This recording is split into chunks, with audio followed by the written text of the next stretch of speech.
qu'on ne peut pas espérer l'immunité collective. Même avec une circulation extrêmement élevée, on n'arrive pas aux 80% d'infection, ou si on y arrive, ça sera vraiment une hécatombe.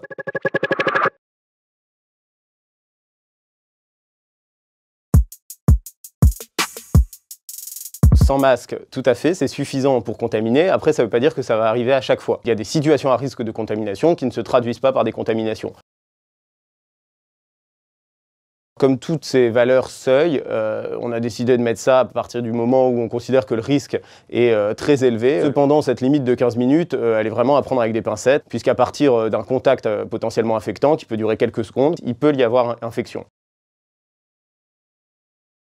Depuis le début de l'été, on alerte parce qu'on a observé un haut niveau de transmission virale, notamment dans les populations de jeunes actifs, on va dire. Et ce que les gens disaient, notamment les désinformateurs, c'est de regarder, le virus circule, mais il n'y a pas d'hospitalisation, mais il n'y a pas de forme grave, mais personne ne meurt. Donc le virus a changé, le virus a muté, etc. C'est totalement faux. Et finalement, quand le virus circule dans une classe de la population, elle s'étend aux autres parties de la population, et tôt ou tard, elle atteint les personnes vulnérables, ce qui est le cas actuellement, et c'est pour ça qu'on voit beaucoup d'hospitalisations en réanimation avec des formes graves et beaucoup de décès.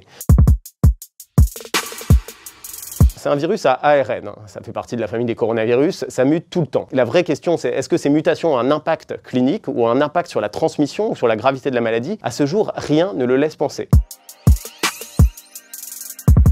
Dans la technique dite de PCR, on rend visible, on va dire, des bouts de gènes du virus. Soit des bouts de virus entiers, et donc infectants, soit des débris, on va dire des cadavres de virus. Et pour savoir si une personne est infectante ou pas, eh bien, il faudrait faire des tests beaucoup plus compliqués qu'on ne peut pas faire à grande échelle, mais on s'appuie sur des études qui montrent qu'après 7 à 8 jours, même si on trouve des cadavres, on va dire, de virus, les gens ne transmettent plus la maladie ou très peu. Non, il n'est pas moins contagieux. Au contraire, ce qu'on voit, c'est que chez les personnes asymptomatiques, notamment les jeunes, on peut avoir des niveaux de charge virale très élevés et un risque de transmission très élevé du virus et aucun symptôme.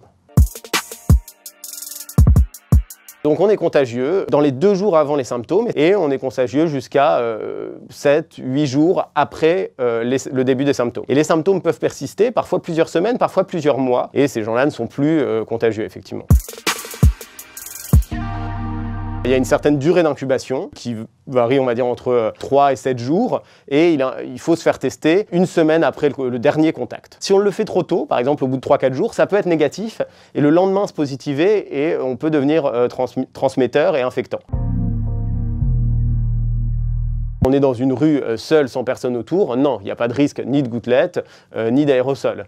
Mais il faut parfois prendre des décisions de port du masque plus large que ce qui est un rationnel scientifique et médical. À un moment à Paris, on l'a vu, et c'est un bon exemple, ils ont donné une liste de rues où il fallait le porter. C'était illisible et ce n'était pas applicable.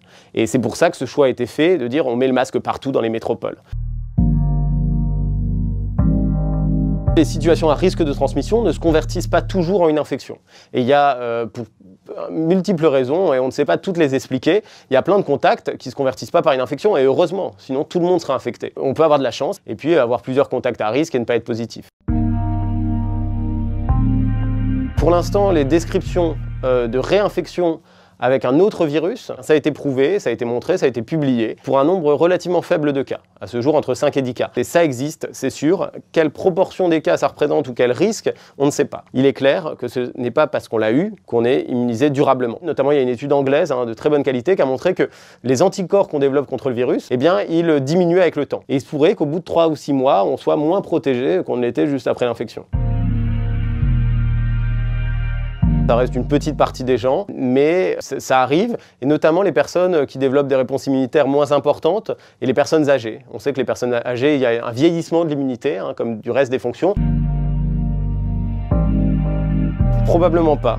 Parce que la grippe, ce qui se passe, c'est que ces protéines de surface se réarrangent tous les ans. Et tous les ans, on a un nouveau virus de la grippe. Les coronavirus, ça ne marche pas comme ça. Ils mutent, mais pas de façon aussi importante et pas exactement de la même façon. Ce qui fait qu'on peut espérer qu'un vaccin procure une immunité durable.